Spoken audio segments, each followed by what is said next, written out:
तो hello friends, आज के इस वीडियो में हम लोग एवरेज कॉन्सेप्ट को आगे बढ़ाते हुए न्यूटन्स लॉ पे कुछ प्रैक्टिस क्वेश्चन ले आए हैं। एग्जामिनर न्यूटन्स लॉ पे कैसे क्वेश्चन पूछता है तो उस टाइप से क्वेश्चन को हम लोग आज की इस वीडियो में देखेंगे। ठीक है, तो चलिए वीडियो को शुरू करते हैं और क्वेश्चन देखते हैं कि किस टाइप से क्वेश्चन आता है। जैसे कि क्वेश्चन नंबर 1 देखते हैं कि 23 संख्याओं का औसत 9 है। ठीक है, 23 संख्याओं का औसत 9 है।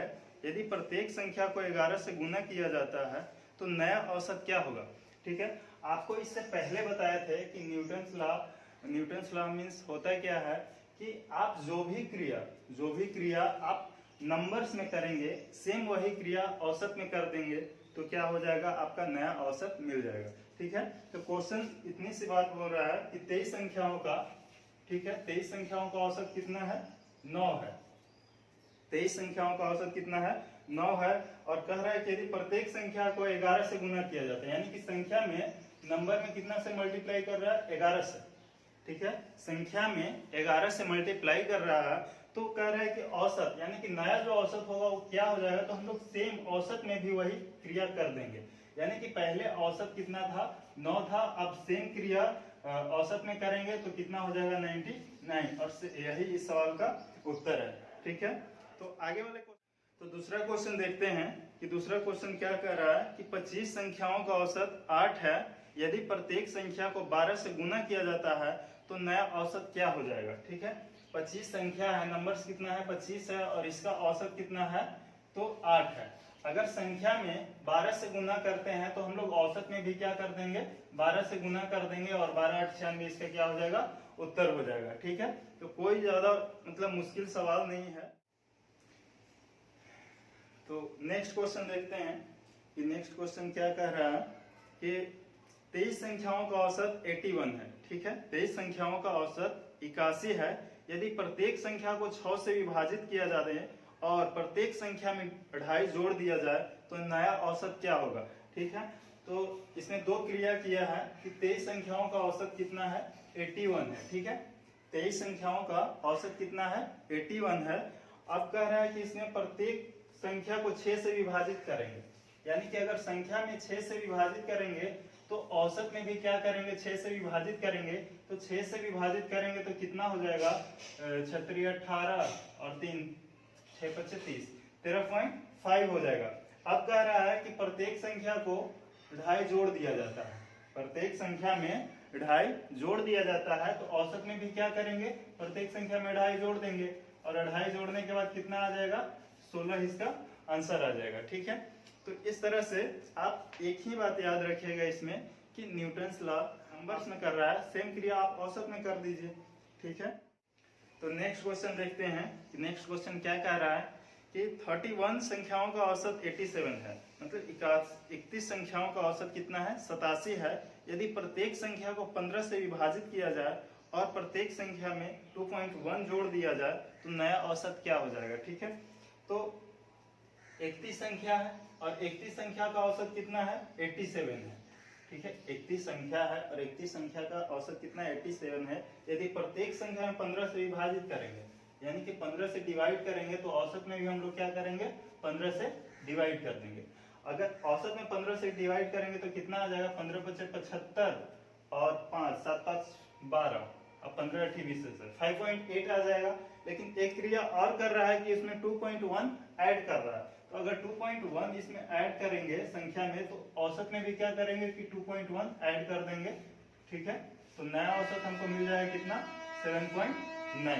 ठीक है, नेक्स्ट क्वेश्चन क्या कर रहा है कि 20 मापनों का x1 x2 x3 dash dash x20, यानी कि 20 को मापन है जिसका औसत कितना है, y दिया हुआ है। 20 को मापन है x1 x2 x3 dot dot x20 तक और उसका औसत कितना दिया हुआ, y दिया हुआ है। अगर कह रहा है, कंडीशन रख रहा है कि अगर x1 minus 101 x2 minus 101 x3 minus 101 dot dot x20 minus 101, अब कह रहा है कि इसका औसत क्या होगा। ठीक है, तो क्वेश्चन आपको लग रहा होगा कि अलग है लेकिन सेम उसी कॉन्सेप्ट पे है। आप देख लीजिए कि क्वेश्चन कह रहा है कि x1 x2 x3 dot dot कितना है, x20 तक है और इसका औसत कितना दिया हुआ है आपका y दिया हुआ है, ठीक है। x1 x2 x3 से लेकर x20 तक कितना औसत दिया हुआ, y दिया हुआ है। अब कह रहा है, कंडीशन रख रहा है कि अगर x1 माइनस 101, ठीक है, x2 माइनस 101, ठीक है, और x3 माइनस 101 डॉट डॉट कितना है x20 माइनस 101, ठीक है। अब पूछ रहे हैं कि इसका औसत क्या होगा। आप गौर कीजिए कि सभी संख्याओं में 101 का क्या किया है, सबट्रैक्ट किया है। सभी संख्याओं में 101 का सबट्रैक्ट किया है। अगर सभी संख्याओं में सबट्रैक्ट किया है 101 का, तो नया औसत क्या हो जाएगा कि हम संख्या में औसत में भी क्या करेंगे कि 101 का सबट्रैक्ट करेंगे, तो नया औसत कितना हो जाएगा, कि नया औसत कितना हो जाएगा, y माइनस 101। यही आपका आंसर हो जाएगा, ठीक है। तो बहुत सिंपल सा क्वेश्चन था। लेकिन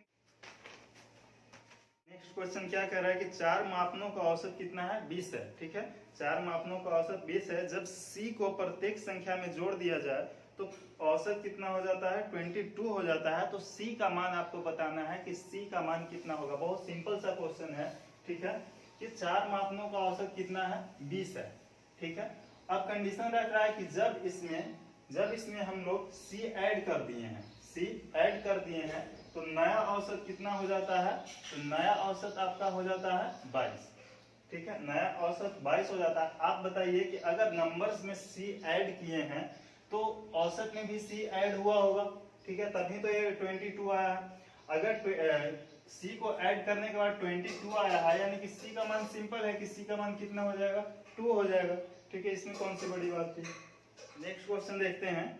नेक्स्ट क्वेश्चन कह रहा है कि n संख्याओं का औसत 42 है, ठीक है। n संख्याओं का औसत 42 है। यदि 75% संख्याओं में से प्रत्येक में 4 की वृद्धि की जाती है और शेष संख्याओं में से प्रत्येक में 8 की कमी की जाती है, तो इस तरह प्राप्त संख्याओं का औसत क्या होगा। नया औसत क्या कह रहा है, ठीक है।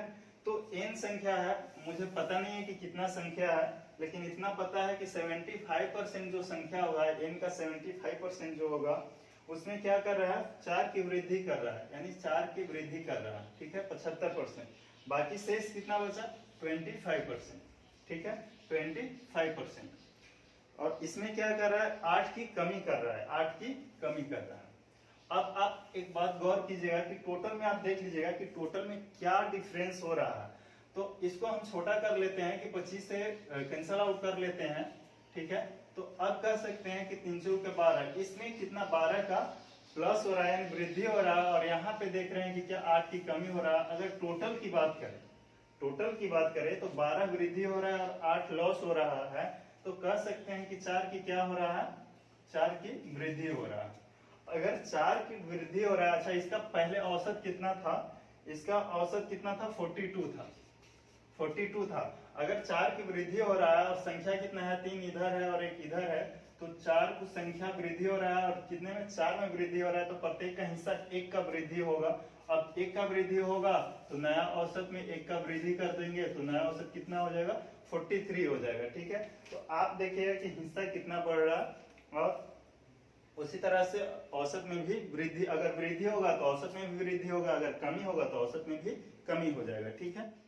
क्वेश्चन देखते हैं कि n संख्याओं का औसत कितना है, 58 है। n संख्याओं का औसत 58 है। यदि 65% संख्याओं में से प्रत्येक संख्या में 9 जोड़ दिया जाए और शेष संख्याओं में से प्रत्येक में से 11 घटा दिया जाए, तो संख्याओं का नया औसत क्या हो जाएगा, ठीक है। बहुत सिंपल सा क्वेश्चन है। उसी तरह से है कि n संख्या है, n कितना संख्या हमको पता नहीं है, उससे हमको गौर नहीं करना है। परसेंटेज आप देख लीजिएगा कि 65% में क्या कर रहा है, क्या चेंजिंग कर रहा है, तो 9 जोड़ रहा है। 65% वाले में 9 जोड़ रहा है और बाकी कितना है, 65% इधर हो गया तो 35% बच गया। अब 35% संख्या में क्या कर रहा है, 11 की कमी कर रहा है। अब टोटल में आप देख लीजिएगा कि टोटल में क्या हो रहा है। तो यहाँ पे कैंसिल आउट करके पहले छोटा कर लीजिए कि 13 पचे 65 और 7 पचे 35। अब देख लेंगे कि 13 17 से 117, इधर क्या हो जा रहा है, प्लस हो रहा है, यानी वृद्धि हो रहा है। और इधर कितना 77, 61 से 77 कितना हो रहा है, लॉस हो रहा है। अब टोटल में देख लेंगे कि टोटल में क्या कमी या वृद्धि हो रही है। तो टोटल में कितना हो रहा है, 40 की क्या हो रहा है, वृद्धि हो रहा है। अगर अच्छा पहले इसका औसत कितना था, कि पहले औसत इसका कितना था, 58 था, पहले औसत इसका कितना था 58 था, और फाइनल जब रिजल्ट देखें तो 40 का वृद्धि हो रहा है। अब 40 रुपए का वृद्धि कितने लोगों के बीच हो रहा है, तो 13 इधर था और 7 इधर, यानी कि 20 लोगों के बीच वृद्धि हो रहा है। तो औसत इधर प्रत्येक का हिस्सा कितना 2 की वृद्धि हो रहा है। अगर 2 की वृद्धि हो रहा है तो कह सकते हैं कि पहले 58 था, यानी संख्याओं में 2 की वृद्धि हुआ है, ठीक है।